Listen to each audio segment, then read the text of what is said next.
Cancer may have taken away your breast, but silence takes away your voice. Your fears of mortality, rejection, and invisibility become boxed into the larynx. Liberation becomes mute. Silence becomes your ultimate death sentence, a sentence that's unspoken. Wise words of women imprisoned behind ignorance and enamel. The music of your mastectomy is overplayed by prosthesis, wigs, and silicone bras. They only cover up the scar of the one-breasted warrior. The beauty of the bald butterfly is left undiscovered because you're forced to tuck your tongue like unused wings and never allowed to fly free. Alone battling breast cancer with the armor of silicone padding, cushioning that doesn't protect but rather misrepresents your triumphs, camouflaged by an illusion silently you fight on. Society's misogynistic mindsets metastasize faster than your tumors. We make you ashamed of the mountain you have conquered because of the physical flesh you have lost. You're a soldier of survival, forced to walk through every day as if you bear no wounds, but once removed, the padded bras give no support. You feel you're left alone to lift your breast, body, and soul, but today I pray for you to lift your voice and transform silence into language and action. Transform silence into language and action. Create poems and cancer journals about your past. While in remission, rewrite women's rights. Hold the media accountable for highlighting links between animal fat and breast cancer as much as they showcase the connection between smoking and lung cancer. Your daughters have heirs. You can't live in death. You still have years, and the next generation of warrior women deserve to know the truth. The truth is that cancer doesn't discriminate, but doctors do. In this day and age, why does race, class, and age still play the Grim Reaper's role, misdiagnosed by the millions? Women of color still have a 50% higher rate being put in that 6-foot hole. When will we as warrior women start to ask the questions? Why are there cosmetic carcinogens still allowed in relaxers, perms, makeups, and red dye?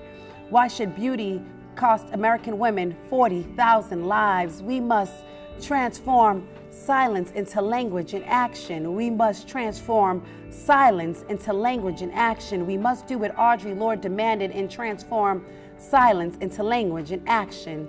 Because it's only through your war wounds and words will the world learn that it should not take a breath for us as warrior women to stay abreast. The patriarchal politics that leave the warrior woman surviving, but still suffering in silence.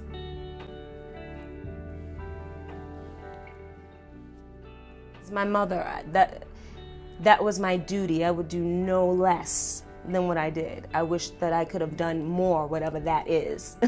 But for me, there was never a question. It was my mother. This was her situation, so it's my situation. This is my mother. This is her sickness. It's my sickness. I'm not well if she's not well. And every chance I got, I said, Mommy, don't give up. And every chance I got, I said, Mommy, you're gonna make it. And I don't know where I drew that positivity from out of all that darkness, but I drew it from somewhere.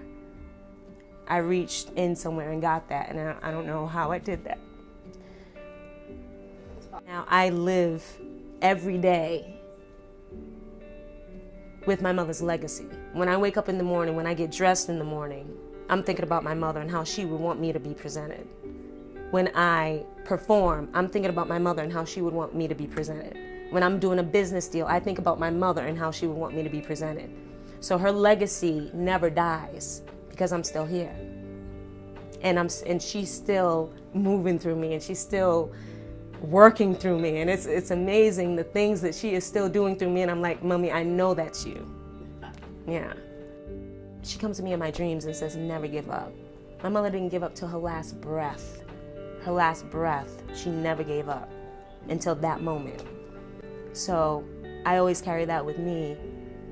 And even in my dark time, seeing what she was going through, it was worse than what I was going through. So I said, I can't give up, because she's not giving up. So that's the one thing that I would say, never give up.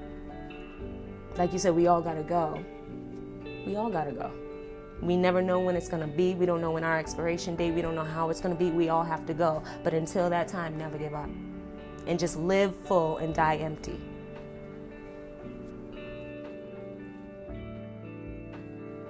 It was once known that cancer is something that white people get. And we, as black people or people of color, we get diabetes, hypertension. That's what we always look for. But it's no longer a color. He calls me, he had to give me another diagnosis that I had cancer again, and it must, can never say that word, but it must metastasize into the bone. And they were seeing remnants of it in the lung, as well as in my sternum. It's easy to give up. It's too easy to give up. This second time around, I learned really the power of touch. Power of touch can really make you heal. So walking up the street, I was just like, thank God the sun is so warm today. And my neighbor would have beautiful gardens, and she had this gardenia. It was just so pretty and bright. Across the street and went to smell her flowers. She probably was looking out the window like, what is wrong with this lady? But then she realized I was smelling her flowers. To me, that was the best thing. I never really took time to smell flowers. It smelled so nice, and I was just like, God, thank you.